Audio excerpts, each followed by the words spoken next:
Welcome to Beauty in the Real, a podcast for women walking through hard, holy, and everything in between seasons.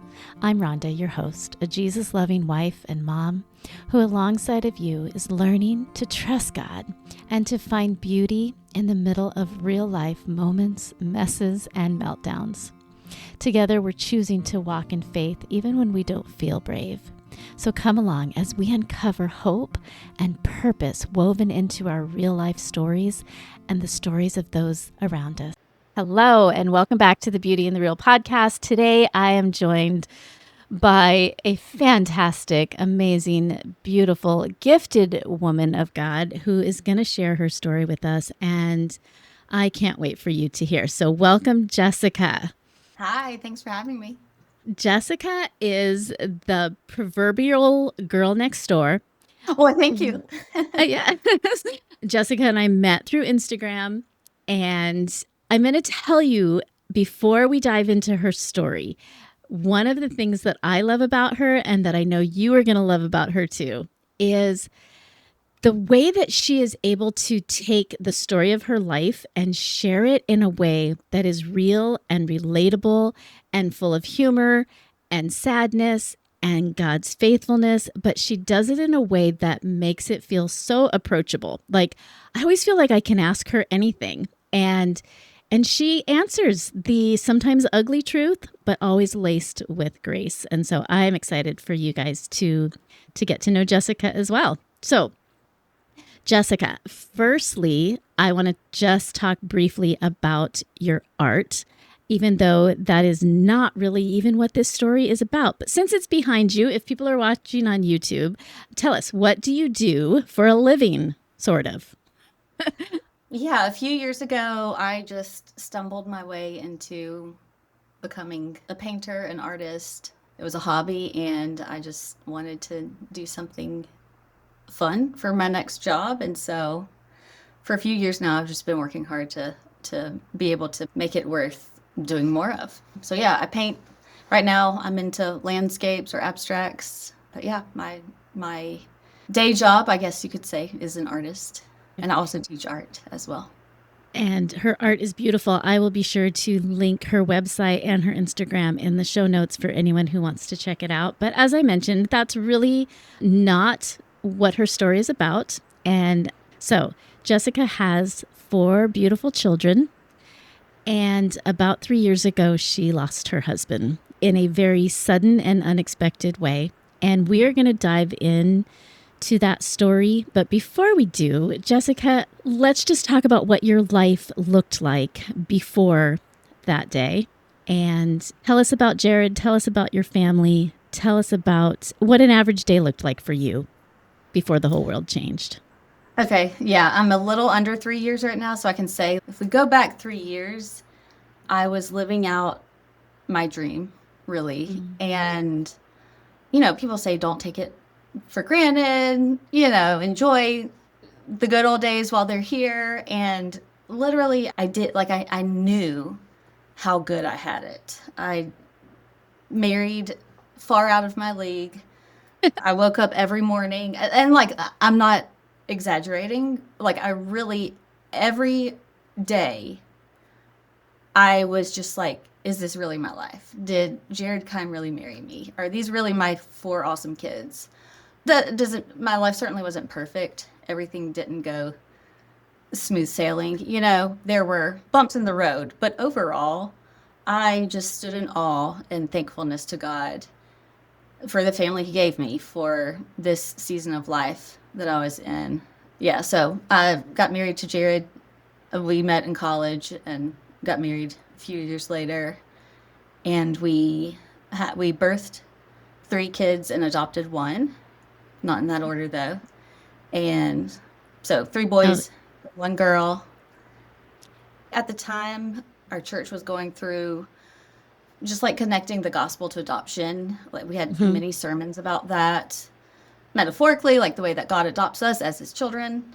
In God's word, he shows us that, I think, very clearly, but also practically, through actual adoption of children who need families. And so we just decided before we were even married, we decided we want to adopt We felt called Yeah. by God. We Yeah. felt like that's what we needed to Yeah. do. And the door never closed all the way. It like wobbled, but it was never fully closed. And so we just went through that door. Okay. Um, So obviously, then you and Jared were both believers in Jesus and involved in church and raising your kids in the faith. And so what, like, I know you've shared with me just a little bit about Jared and his ministry and his love for the Lord. Would you share a little bit of that with our audience as well? Jared was super smart. And in our early years of dating and early marriage, he was very much in the like apologetics Mm. side of his Hmm. study. And I'll be honest, I enjoy that to an extent, but I'm not digging deep, and he was digging deep. And the gospel was always just very alive to him.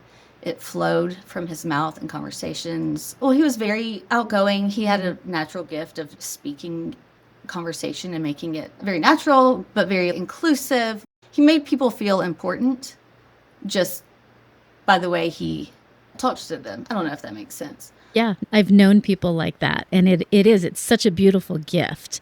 People who are able to just with their presence make everyone feel like they belong. Yeah, and Yeah. I knew that about him, but I've heard it many times since he's died. Like people from his past have sent me messages and say like, "Hey, like I Yeah. felt, he gave me a boost in confidence in this day in 2012." And I'm like, "Oh, Wow. wow, you still remember that?" Or just various Yeah. different little stories here and there that he probably didn't think twice about. But to Right. that person, it was important. And same for like our relationship and our marriage. I always felt like I knew for sure he loved me fully. Hmm. Um, with all my insecurities that I have about myself, I was like, he makes me feel comfortable in my Yeah. skin when I don't feel that way apart from him. Mm. That's a beautiful gift. And it's a Um, beautiful gift to have in a husband oh, because absolutely. not everyone has that. Absolutely. Yeah. I know. The Lord gave me better than I deserved in him for sure. But get back to your question. He just Yeah. with his natural flow of conversation, because the gospel was so important to him, spewed out sometimes Mm.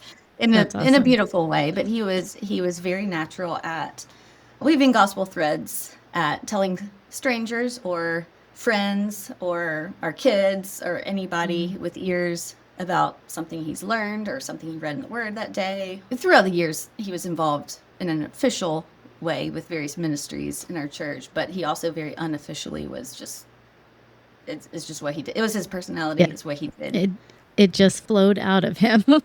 Did. And so, fast forward, you guys have been married for, was it 13 years almost? Yeah, just under 13. He died a And month before 13. and you've got 4 kids. How old were the kids? At the time, they were 9, 8, 5, and 2. Okay. And so, if you're willing to bring us into that day and what happened, and and then we'll kind of go into more of what it looks like to grieve in the specific way that you had to and the way that the Lord met you in that. But let's start with that day. Okay, cut me off if I give too many No, details. you I'll try you to go, find the girl. happy balance. Yeah, Rhonda, you've already said it was sudden, it was unexpected, and people can die suddenly and unexpectedly. I feel like it was just like extra unexpected because of what good shape his body was in. He was very conscientious about his health, both what he ate and about physical exercise and like the amount of sleep and the number of steps. It's just like he was an engineer for his career and he was Yeah. very numbers minded. Mhm. Um, I joke with friend. I mean, we joked about it too, Jared and I, that he had an extreme love for spreadsheets. And so, he did that for work, but he also did that Mm. just for fun in his personal life. So, Okay. like, he was always keeping track of all the different macros and calories and his weight and how active he was and his VO2 max, if that means anything to anybody listening. I didn't know what that was until And he was very we were active. talking. He was in excellent physical shape. took great care of his body. And so nobody, including him, nobody knew anything could possibly go wrong. So anyway, he died on May 9th of 2023. It was a Tuesday, and it was a very normal Tuesday. I mean, when I look back, I'm like, there's these little miracles that God sprinkled throughout. And in hindsight, it's like, oh, I think that's why he did those things. But, I mean, As you're it living was it just on a that Tuesday. day, Kids it went to felt like a normal school. day. And then I took two of the boys to tennis lessons. And then we had a baseball game for one of the boys. And then we got home late because it was a late baseball game. And then our typical routine was Jared put the three boys to bed because they shared a room. And then I put Caroline to bed.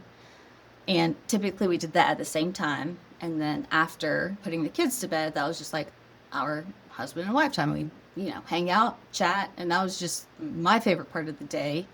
That's when we got to just like catch up and see what all we were up to that day and just enjoy each other. And I would, just like I always do, I sat in the rocking chair in Caroline's room and I was thinking, can't wait to go spend time with Jared after this. And when I put her down in her crib and walked out of the room, I found him unresponsive and like checked for a pulse, and he did not have one. And I won't go into a lot of details there, but like I called 911, I did CPR, anything I could have done to save his life, I tried it. I cried out to God, and the paramedics were there super fast. We live really close to a fire station. They were there very fast, and they took over. And I just knew, I didn't know for sure at that point, but I had a very strong feeling that that was the last time that I would see him. And so my kids were asleep, and I was standing there in my house, and my life forever changed.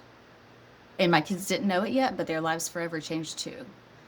It was sudden cardiac arrest. And, when something sudden happens like that, there were no like signs of anything. And so it was a couple weeks before we found out what happened exactly. And there's still, I don't think I'll ever have answers of how or why him. But yeah, that was his last day on earth. And so heaven for him, and just I was going to say, agony, yeah, I was despair going to say in hell for you, for us. but that's not quite Yeah. fair. But I know. yeah, Well, I was going to say that too. I hesitated, but and that, like, what you're describing is, for a lot of women, that is like their worst nightmare, right? Like that's for sure. Absolutely, yes. And that's the For thing me that too. a lot of people don't even imagine. It's not their worst nightmare because they can't even imagine that that would ever happen for them. But Yeah. it did. It happened for you. So walk us through just what did that first 24 hours look like? So it's Tuesday night. The paramedics take him away, and what was going on in your heart, in your mind, in your spirit? What did that turmoil look like for you? Confusing, terrifying. I mean, I just felt like any plan that I had for the near or far future just exploded. Like everything was now not as it should be. Right. Yeah, we have a great community, and largely that's due to Jared. I mean, he was far more social than me. He had so many friends. He had a lot more neighborhood friends than like people I knew of through hearing Yeah. stories from him, but many of them I had never even met before. And so I even like I see God's grace in that, but also I'm like, thank you, like in a way, Jared was still taking care of us afterwards because the community we had after he died, like Jared built that. Yeah. So it was really beautiful how people just dropped everything and were here for the kids and me. And Okay, but in the middle of that, were you seeing the beauty, or is that in hindsight that you No. can see the beauty? Oh, about community, yes. Okay. Yes. Okay. About him dying in general, I don't think I'll ever see beauty in Well, that, to no, be honest. no. I just mean like oftentimes when we go through something hard, when we're in the Mhm. middle of it, it's hard to see the ways that God is faithful in it. It's hard to see the beauty in the mess of it. And sometimes afterwards we can look back and go, okay, I see some of what God was doing. And like you said, there are parts we will never understand. It will never make sense. So that's what I was wondering is like, were you able to actually, and it sounds like yes, with the community that he had built for you that then kind of came around you, you were immediately able to count that as a blessing. Yes, I mean, I get probably more so after the fact, Yeah. but Okay. yes, I mean, I was blown away. I didn't even because it happened in the middle of the night. It was between 10 and 10:30, and then I was back home from the hospital in the early morning hours. Okay. Kids were still asleep, and I just because it was the middle of the night, I didn't. I told my family and my neighbors because they heard the commotion, Mhm. and one or two of my closest friends. And then I thought, Okay. well, there's no need to wake people up. There's nothing they can do about it. So I wasn't going to Right. tell anybody else until the next Right. day. And at 7 a.m., of course, I didn't sleep a week. I mean, I just, Right. how can you? But at 7 a.m., I was like, okay, people are getting ready for work. I, I just like had this gut feeling of like, this is the last thing that I want to do, but I need to like start making calls. Mm. And my phone started ringing. And everyone that I needed to call, they called me instead Mm. because they already knew. And that's Wow. just due to like the community showed up. One Yeah. person who at that time was a new friend. Like, I don't, it doesn't even really make sense. I'll name them. It's Carly and Steven, in Mhm. case they ever listen to this. They were new friends at the time. And I don't know why I picked them. I mean, I do now. I'm like, Mhm. God told, God made that happen. But for some reason, I texted them, and I didn't realize that Steven knows everybody in Birmingham. Like I didn't make connections that he knows this Right. group of friends, and then like that, those people Yeah. told these people, and so I just felt like the whole city knew Yeah. by the next morning. And I typically go to a workout class at 8:30, and so the next day was Wednesday, and I had signed up for it already, so I was supposed to be there.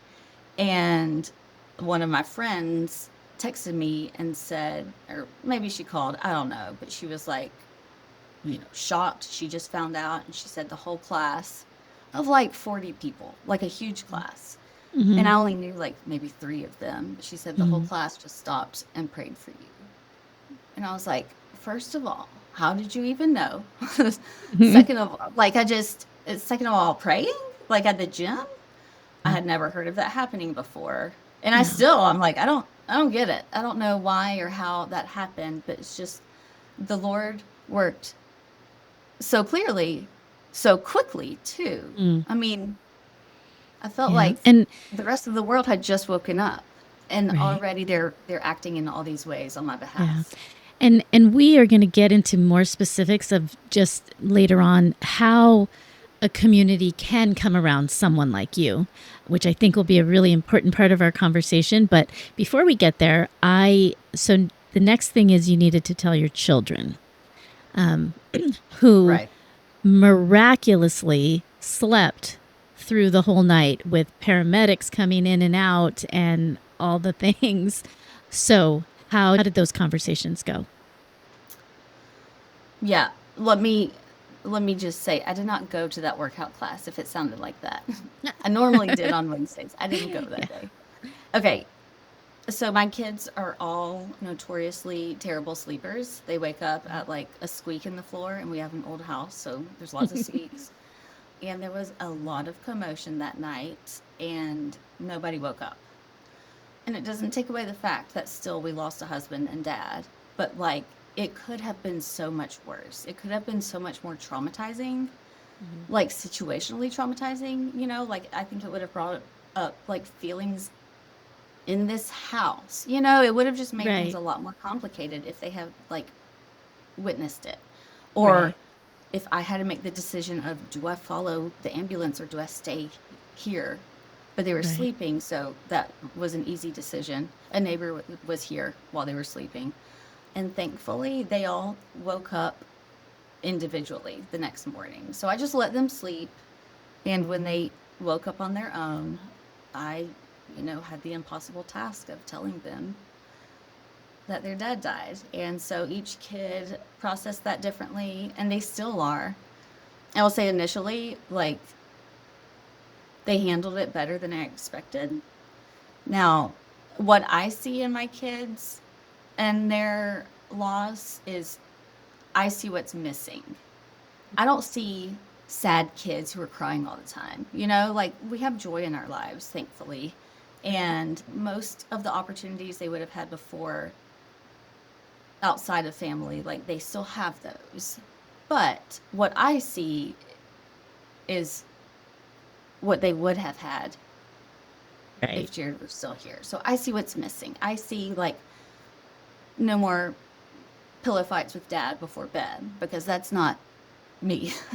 Right. And it's just all the like life lessons he would have taught them. Like my middle Mm. son Elliot, he got saved about a year ago, and I just thought, I mean, I can walk him through this, and I can like fumbling a lot, but like Jared would have nailed it. He would have been so, and he did. He planted so many seeds even while they were very young, and those will, I think, last a lifetime. But I just think there are so many more lessons to be taught, so many more experiences. Yeah. Um, Now, and Caroline was only 2. yeah, She's your she's, youngest. hmm So, and so she really didn't understand. The boys right. did. Now, did they Right. comprehend the entirety of it? No, I don't think so. But they knew what death was. They knew. Does anybody? I know, seriously. But Caroline was, I think, the next day she like spoke 2 words in a row for the first time.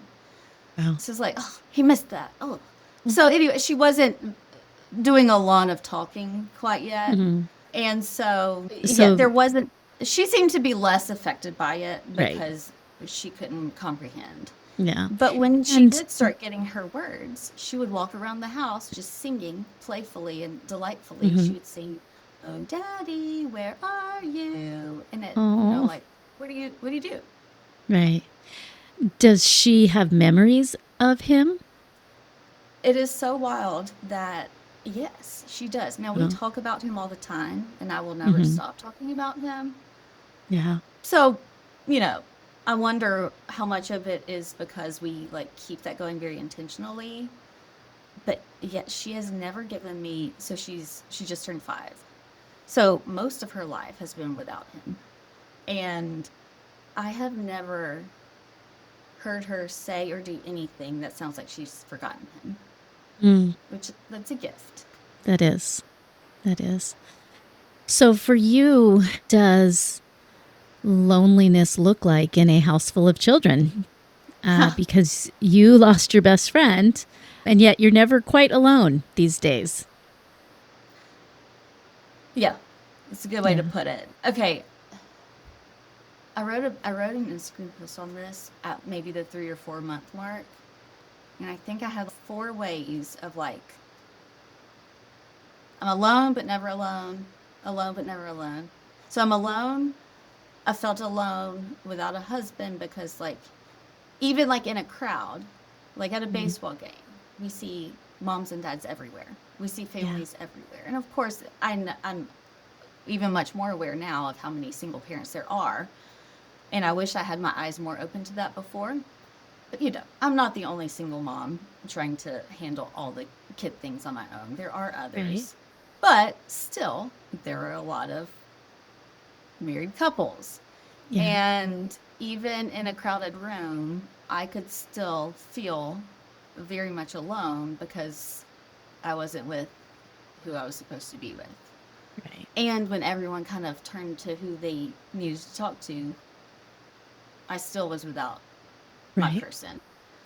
And then never alone because my kids my boys were in school at the time, and they still are. Caroline will start kindergarten next year. None of my kids have gone to preschool or Mother's Day out or anything. They've just been with Mm-hmm. me at home full time Mm-hmm. until kindergarten.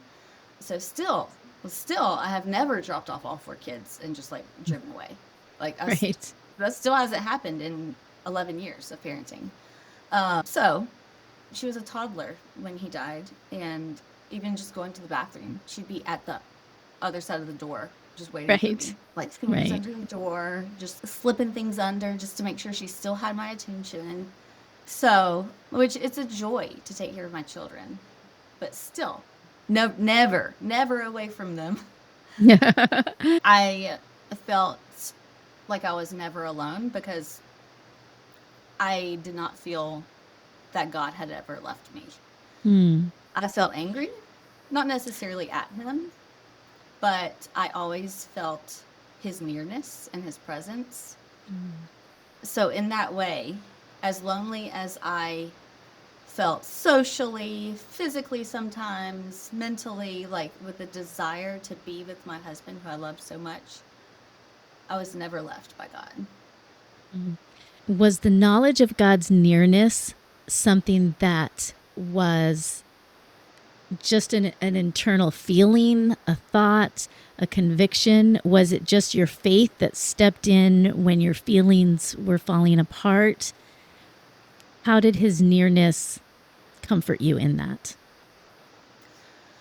It was, I'm going to back up a tiny bit and say that instantly I knew I was responding in a way that was unexpected to me. I thought, as with my decades of being a Christian, I thought that one day when I have a lot of suffering in my life, this is how I'm going to handle it.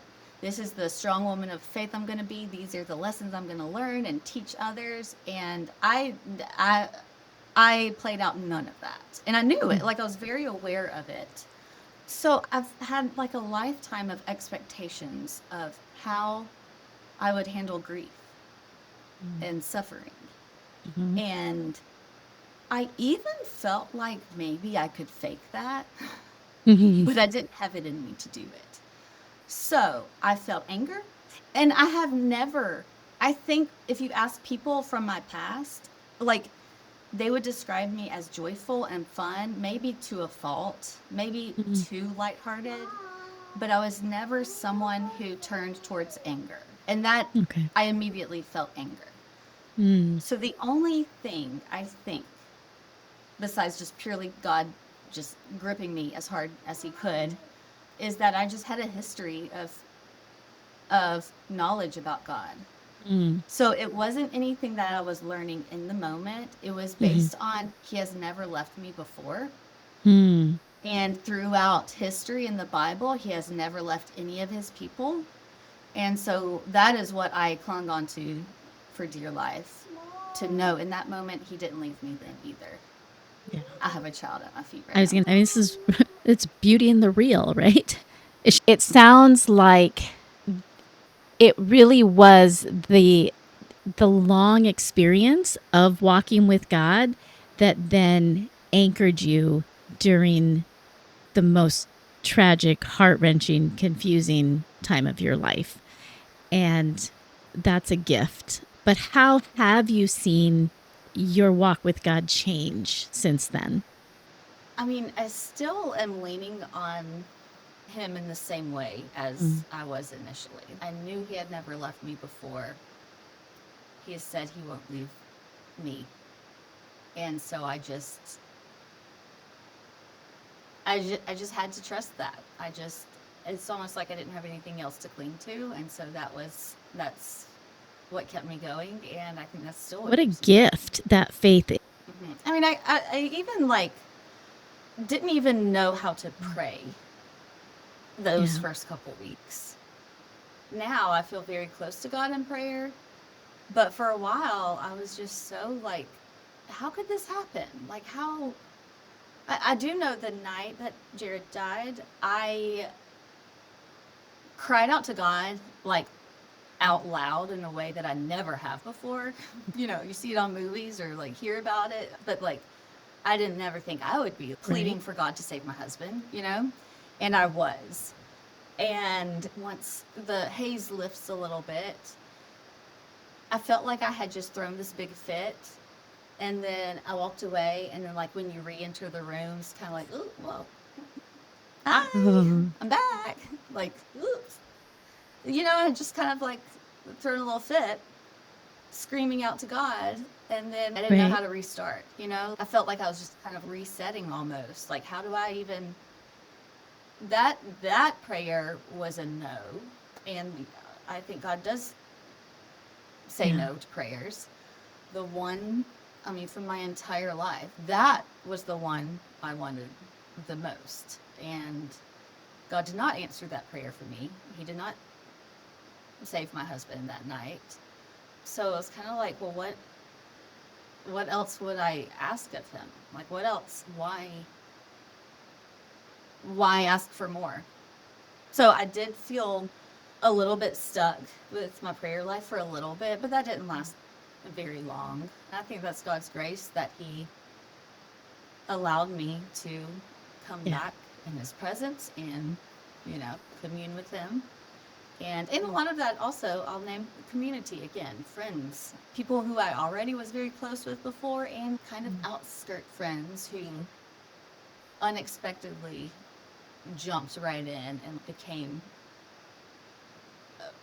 a deeper, like, we quickly got deeper in friendships Right. because of this tragedy. And so God used his people Mm. to hold me up in That's that a way that's too. a great segue into what you and I both really want to talk about next, which is, you've talked about how the community has come around you. And I'm sure that not everyone did that perfectly. Oftentimes, I think that our intentions when someone is hurting or grieving is to be a source of encouragement. And yet, sometimes we get it wrong. And sometimes the things that we say or do are not actually what that person needs to hear. And because the reality is, you were a young woman with 4 young kids who instantly lost her husband. And most of us are not going to experience that. For most of us, it will be when we are old and gray and our children around us. And so the likeliness of us walking through that same trauma is smaller. It does happen, and I'm sure that there are listeners here who have walked through that same tragedy.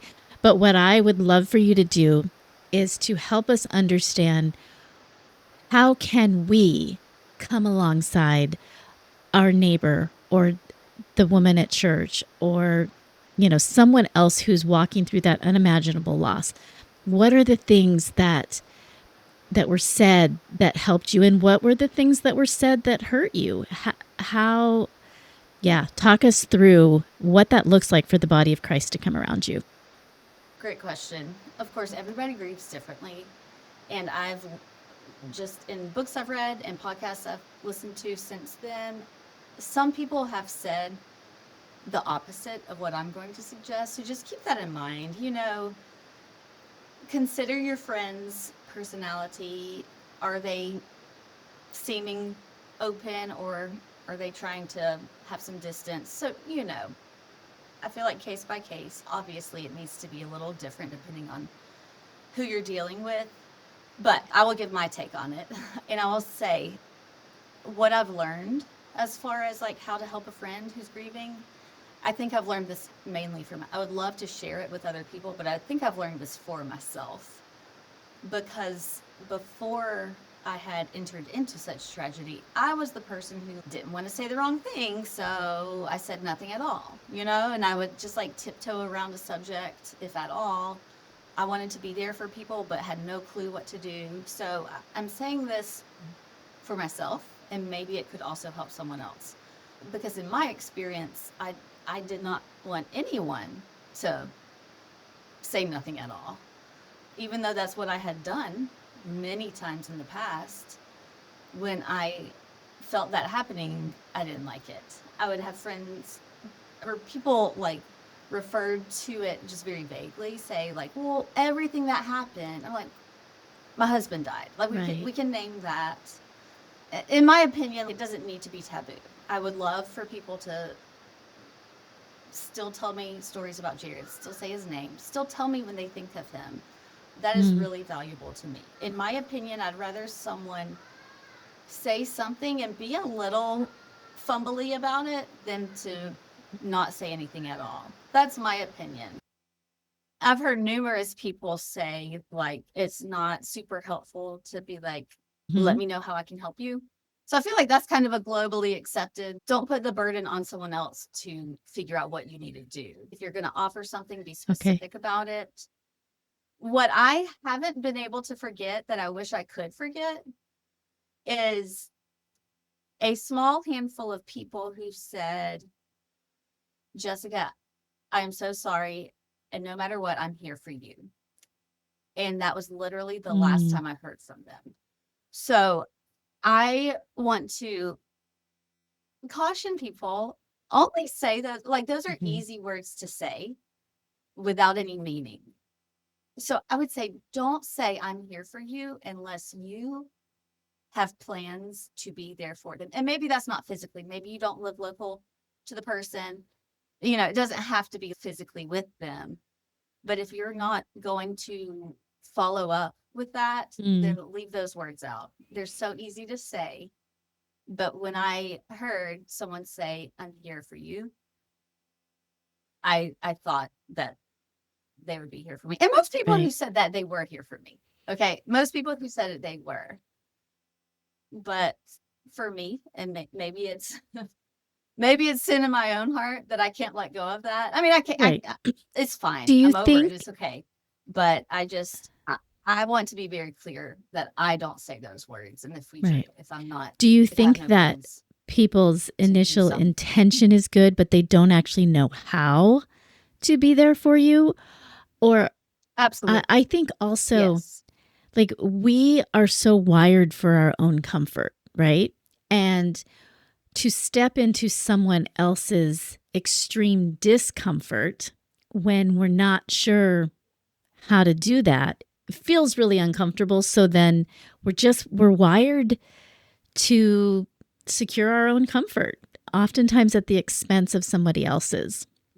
And so I think that's a really good reminder for us to have integrity, to do what we say, to say what we mean. And if we're uncomfortable with it, do it anyways. Can I give you a couple of unexpected ways that Yes. people helped me Yeah. out a lot?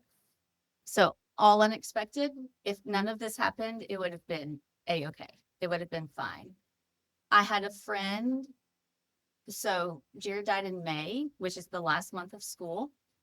I had a friend text me and said, I'm buying teacher appreciation gifts for my kids' teachers. How many teachers do you have?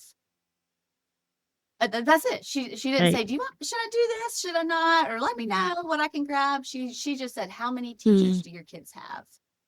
And the next day, at my front door, sat 3 gift bags, or 4 or 5. I can't remember how many, but whatever number I told her, she had that many gift bags with like a Mm. loaf of bread that she picked up from somewhere nearby, wrapped in. Anyway, it was, she fully did everything. All we had to do was I had to write my Mm. kid's name on the card. It was fully taken care of. So I think anything you can do to take Yeah. something off of somebody's plate, something that I never would have asked for, is, if appropriate, to like Hmm. change my baby's diaper, because I knew that no one else was ever going to do that again. Like, I would never not be the Mm. one to change her diaper because I didn't have a Hmm. husband here, and he was very involved in everything with the kids. But I don't know. Most people are not going to have a child in diapers. But even if it's just a little task and you can do it Mm. for them one time, Okay. that's very meaningful, in my opinion. So anything. I had a friend drop off a big bag of paper plates, paper towels, and napkins. My friend Laura just put it on my front doorstep and drove away. And I liked it, at least early on. I do like to see people and talk with people, but early on, when I was just a mess and looked the worst I've ever looked in my life, Yeah. because, you know, uh, 24 hours in a row of crying will do that to you. But I appreciated it when people texted to let me know Mm. after they had already driven off. And, Yeah. everybody's different in that regard too, but I didn't want the pressure of having to invite somebody in and entertain them if it Right. wasn't on my Now, I terms. know So I thought that oftentimes the first and most obvious thing that happens is meals, right? People dropping off food. Is that something that people did for you, and was that helpful? yes, yes, we had food coming out of our ears. We had meals for quite a while. And that was very helpful. Yeah, I don't know if it's church culture or what, but we had to take them on a Okay. meal, sign up, and Yeah. we were covered. Yep, And so good question. what does life look like now moving forward? Obviously, the grief, it never goes away. Maybe you just learn to carry it within your normal everyday life. But what are your hopes for the future for you and your kids?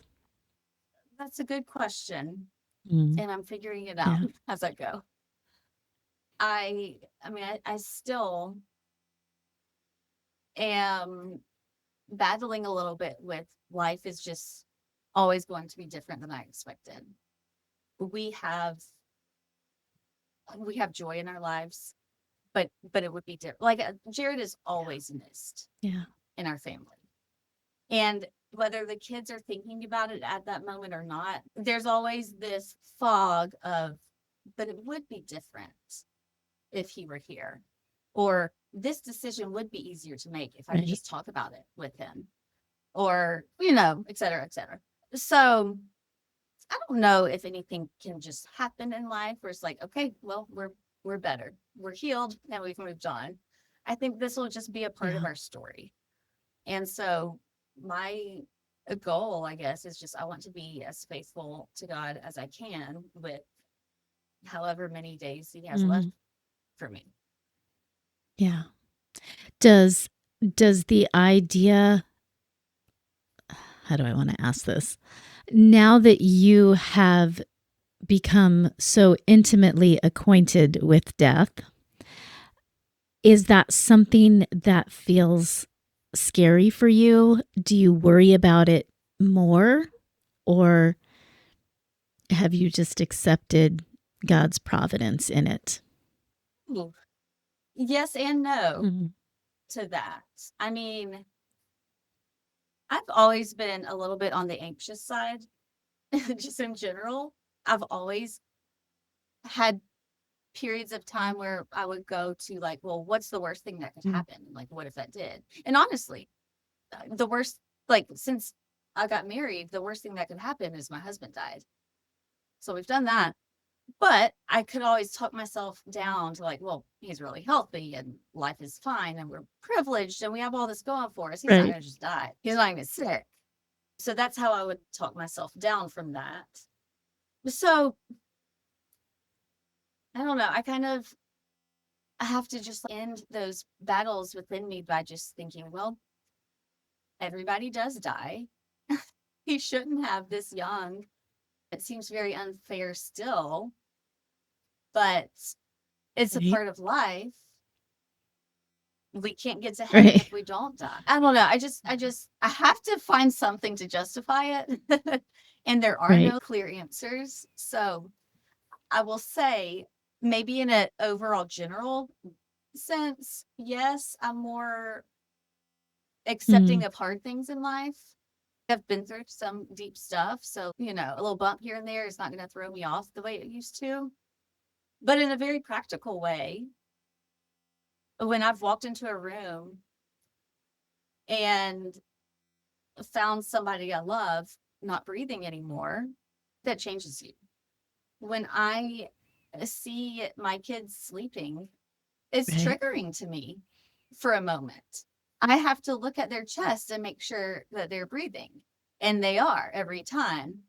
But sometimes Mm-hmm. it's a few seconds before I can see it with my eyes. And those are a very dark few seconds. and it's over. As soon as I see a breath, then it's good. We're Mhm. good. It's like it never happened. They're still going, their heart is still beating.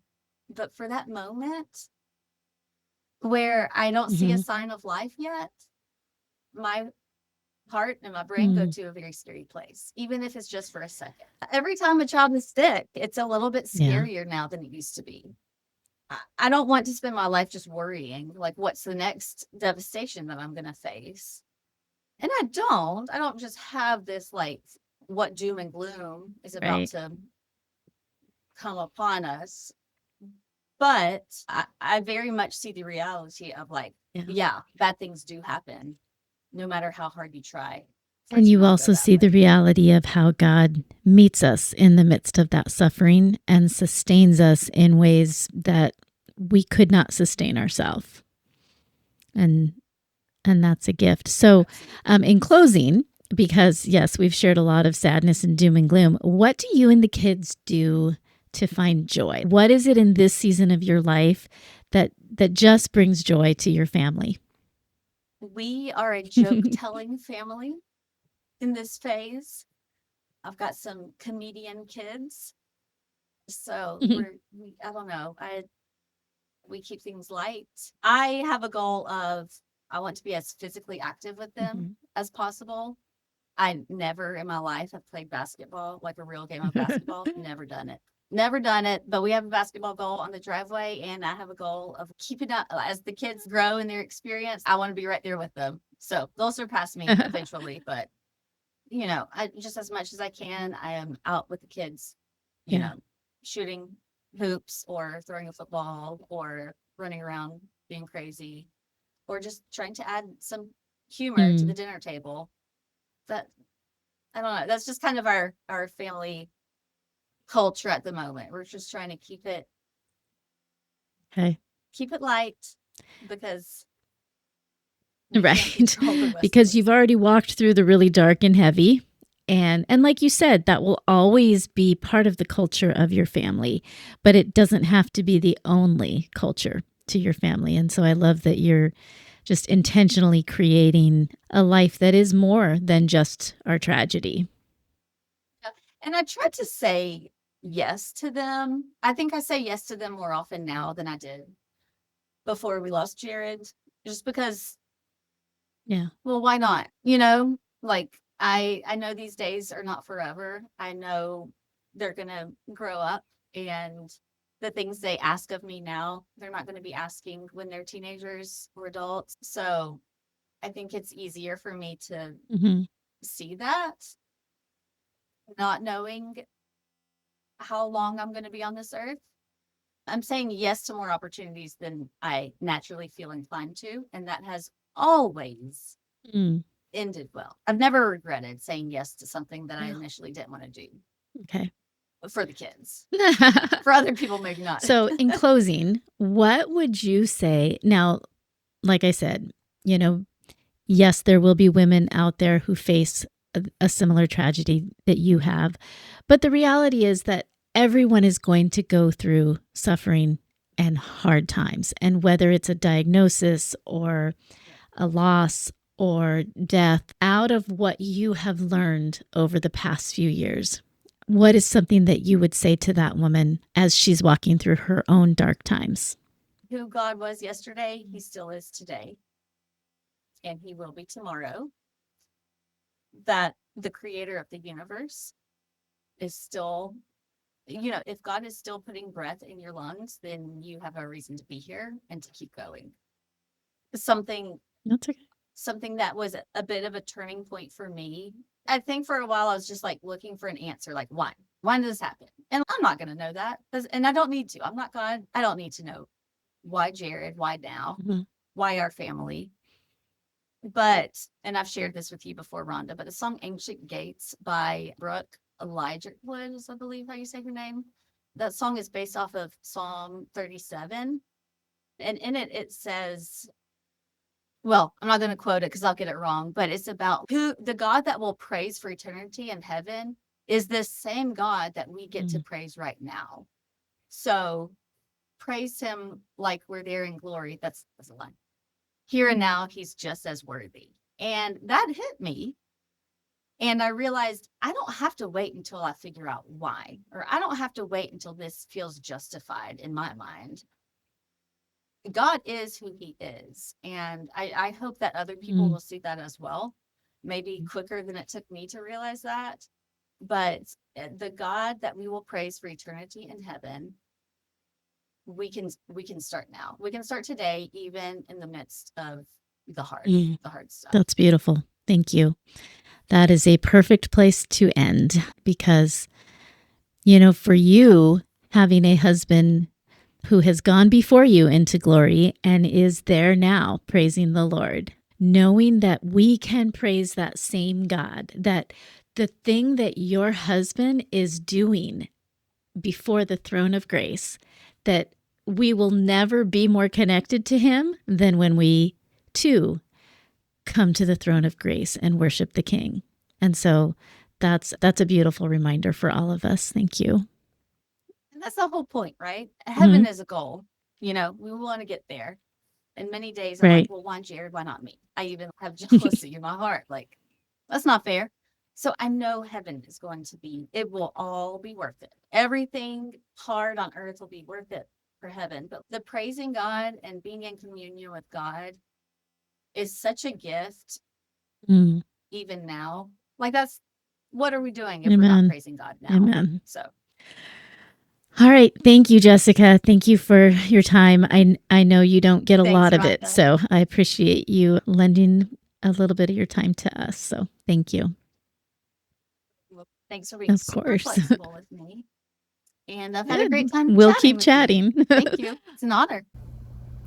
Hey, friends. Thank you so much for listening to my conversation with Jessica. I hope that it was a blessing and encouragement for you.